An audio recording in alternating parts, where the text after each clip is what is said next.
اللہ تعالی ہمیں ہر سال ایسی پیاری پیاری عیدیں دیکھنے نصیب فرمائے اور اپنے اہل و عیال کے ساتھ منانے کی توفیق عطا فرمائے۔ دوستوں، سلسلہ چل رہا ہے جو حضرت امام حسین کا، اس کی قسطیں دو پہنچی آپ تک۔ آج قسط نمبر 3 کا آغاز کریں گے۔ آغاز سے پہلے آپ سے کچھ عرض کروں گا کہ آپ ہماری پوسٹ پر تشریف لاتے ہیں، یقیناً سنتے بھی ہوں گے۔ کوشش کیا کریں ہماری پوسٹ کو مکمل سنا کریں اور اس کے بعد اس کو ریپوسٹ اور کمنٹس لائکس لازمی کیا کریں اور کوشش کریں کہ دوستوں کو بھی شیئر کریں۔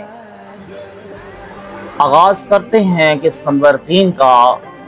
عرش کے گوشوارے ابن الخشاب اپنی اسناد کے ساتھ حضرت ابی عوانہ سے روایت کرتے ہیں کہ حضور رسالت مآب صلی اللہ علیہ وآلہ وسلم نے فرمایا، حسن و حسین عرش کے گوشوارے ہیں۔ جس وقت اللہ تبارک و تعالیٰ نے جنت کو بنایا تو اسے کہا کہ ہم نے تجھے فقراء و مساکین کا ٹھکانہ بنایا ہے۔ جنت نے عرض کی، یا رب، تو نے مجھے مسکینوں اور درویشوں کا مسکن کیوں بنایا؟ آواز آئی، کیا تو اس پر خوش نہیں کہ میں تیرے ارکان کو حسن و حسین علیہ السلام سے زینت سے بخش دوں؟ بہشت نے اس امر پر فخر و مباحات کرتے ہوئے عرض کی، میں خوش ہوں، میں خوش ہوں۔ اگر بہشت ہے تو اس کے ارکان کی زینت حسن و حسین علیہ السلام ہے، اگر عرش ہے تو اس کے گوشوارے حسن و حسین علیہ السلام ہیں۔ اکابرین امت سے ایک بزرگ فرماتے ہیں، قصہ لے کے بس رسول اللہ صدری منور وجہہا فی حبۃ القلب اظہر۔ ہرنی کے بچے کا پیش کر دیا، ہرنی نے اپنا بچہ پیش کر دیا۔ دوستوں، کنز العجائب میں روایت آئی ہے کہ حضور رسالت مآب صلی اللہ علیہ وآلہ وسلم کی خدمت اقدس میں کہ رابی آیا اور اس نے کہا، یا رسول اللہ صلی اللہ علیہ وآلہ وسلم، میں نے ہرن کا ایک بچہ شکار کیا ہے، وہ آپ کے لیے بطور ہدیہ لایا ہوں۔ خواجہ عالم صلی اللہ علیہ وآلہ وسلم نے اس ہدیہ قبول فرما لیا۔ کسی اثناء میں حضرت امام حسن علیہ السلام مسجد میں تشریف لائے اور ہرن کے بچے سے پیار کرنے لگے۔ حضور علیہ السلام نے ہرن کا بچہ امام حسن کو عطا فرما دیا اور وہ گھر چلے گئے۔ تھوڑی دیر کے بعد امام حسین علیہ السلام آئے اور اپنے بھائی کو ہرن کے بچے سے کھیلتے دیکھا تو پوچھا، بھائی جان، یہ بچہ آپ نے کہاں سے حاصل کیا؟ حسن علیہ السلام نے فرمایا، یہ مجھے نانا جان نے دیا ہے۔ امام حسین علیہ السلام مسجد میں آئے اور کہا، نانا جان، آپ نے میرے بھائی کو ہرن کا بچہ دیا ہے اور مجھے نہیں دیا۔ شہزادہ رسول بار بار ہرن کا بچہ طلب کر رہے تھے اور آپ انہیں بہلانے میں مصروف تھے کہ کہیں وہ رونا نہ شروع کر دیں۔ اسی اثناء میں اچانک مسجد میں شور اٹھا اور ایک ہرنی اپنے پہلو کو بچے سے لپٹائے تیزی سے بھاگتی ہوئی آپ کے پاس پہنچ گئی اور فصیح زبان میں گویا ہوئی، یا رسول اللہ صلی اللہ علیہ وآلہ وسلم، میرے 2 بچے تھے، ایک کو شکاری پکڑ کر آپ کے پاس لے آیا اور دوسرا خوشی خوشی میرا دودھ پی رہا تھا کہ مجھے آواز آئی، جلدی سے اپنے اس بچے کو لے کر سید عالم کے حضور میں چلی جا، کیونکہ حسین آپ کے سامنے کھڑے ہو کر ہرن کا بچہ مانگ رہے ہیں اور فرشتے اپنی عبادتگاہوں سے ساتھ نکالے ان کی طرف دیکھ رہے ہیں۔ اگر حسین نے رونا شروع کر دیا تو ان کے ساتھ ملائکہ مقربین بھی اشکبار ہو جائیں گے، اس لیے حسین کے رونے سے قبل اپنا بچہ انہیں پیش کر دے۔ یا رسول اللہ صلی اللہ علیہ وآلہ وسلم، میں تیز رفتاری کے ساتھ دوڑتی ہوئی فاصلہ قطع کر آئی ہوں، خدا کا شکر ہے کہ ابھی آپ کے جگر گوشہ کی آنکھوں میں آنسو نہیں آئے۔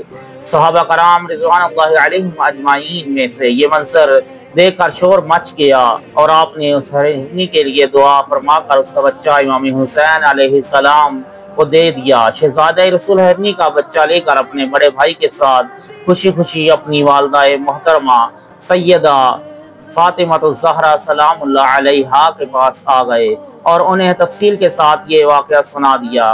اے عزیز ملائکہ مقربین اور رسول رب العالمین، تو حسین کے رخساروں پر آنسوؤں کے قطرات گوارا نہیں کرتے، ان کے رخساروں پر سر مبارک سے بہنے والے خون کے دھارے کس طرح برداشت کر سکتے ہیں؟ اوصاف حمیدہ۔ امام علی مقام سیدنا امام حسین علیہ السلام کے اخلاق حمیدہ اور اصحاب پسندیدہ کا وہ مقام نہیں کہ تیز زبان قلم اس کی تحریر کے قریب پھٹکنے کی جرت کر سکے، اور خاصہ سبق رو اس کی بساط تقریر کے پاس جانے پر قادر ہو سکے۔ سخاوت و شجاعت۔ امام علی مقام امام حسین علیہ السلام کی سخاوت پر نامہ حاتم کو طے کرنے والی اور دفاتر زمانہ پر مشہور ہے۔ آپ کی شجاعت رستم داستان کی داستان کو منسوخ کرنے والی ہے، جس کا ایک شمع مارکہ کربلا کی صورت میں جرائد اخبار میں مذکور ہے۔ جب آپ کی آتش غضب مشتعل ہوئی تو برق بار تیغ کی شراروں نے دشمن کی خرمن حیات کو بجلیاں بند کر جلا کر راکھ کر دیا، اور آپ کے ساتھ چشمہ لطف عنایت کے پانی کے چھینٹوں نے ہر گناہگار کے صفحہ حال سے گناہوں کے غبار کو دھو ڈالا۔ خلق و بردباری۔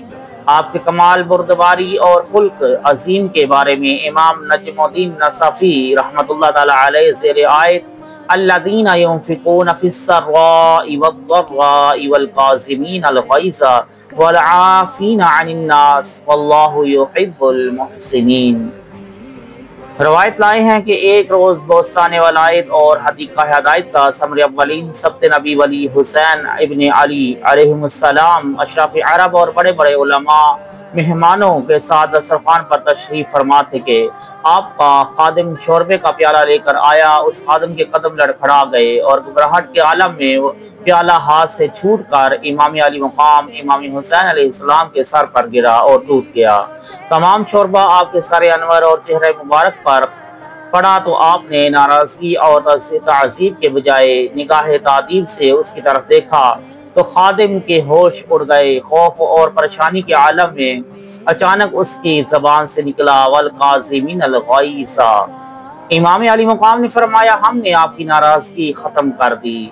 خادم نے کہا والعافین عن الناس، امام نے فرمایا ہم نے تجھے معاف کر دیا۔ خادم نے آیت کریمہ کا آخری حصہ تلاوت کیا واللہ یحب المحسنین۔ سبت رسول نے فرمایا ہم تجھے اپنے مال سے آزاد کرتے ہیں، اور جب تک تو زندہ ہے تیرے ضروریات زندگی کے تمام اخراجات ہمارے ذمہ ہوں گے۔ حاضرین مجلس نے آپ کے اس خلق کریمانہ اور پاکیزہ فطرت سے متعجب ہو کر کہا وَإِن لَمْ تَفْعَلْ فَمَا بَلَّغْتَ رِسَالَتَهُ، یعنی خدا ہی جانتا ہے کہ وہ کس کو دیتا ہے اور کیا دیتا ہے، کون پہنچ سکتا ہے آپ تک۔ ولایت مآب خواجہ ابو نصر محمد بن محمد پاشا قدس سرہ العظیم اپنی کتاب فصل الخطاب میں اس واقعہ کو نقل فرمانے کے بعد لکھتے ہیں یہ ان کے مناقب ہیں جو جگر پارہ رسول ہیں، اور اللہ تبارک و تعالیٰ نے ان کے حق میں فرمایا ہے انما یرید اللہ لیذھب عنکم الرجس اہل البیت ویطہرکم تطہیرا، اللہ تو یہی چاہتا ہے اے نبی کے گھر والوں کہ تم سے ہر ناپاکی دور فرما دے اور تمہیں پاک کر کے خوب صاف ستھرا کر دے۔ ان کے مقام و مرتبہ تک کون پہنچ سکتا ہے اور ان کی مثل کس کے مناقب ہو سکتے ہیں جبکہ وہ سمندر ہے جس کا کنارہ نہیں ہے۔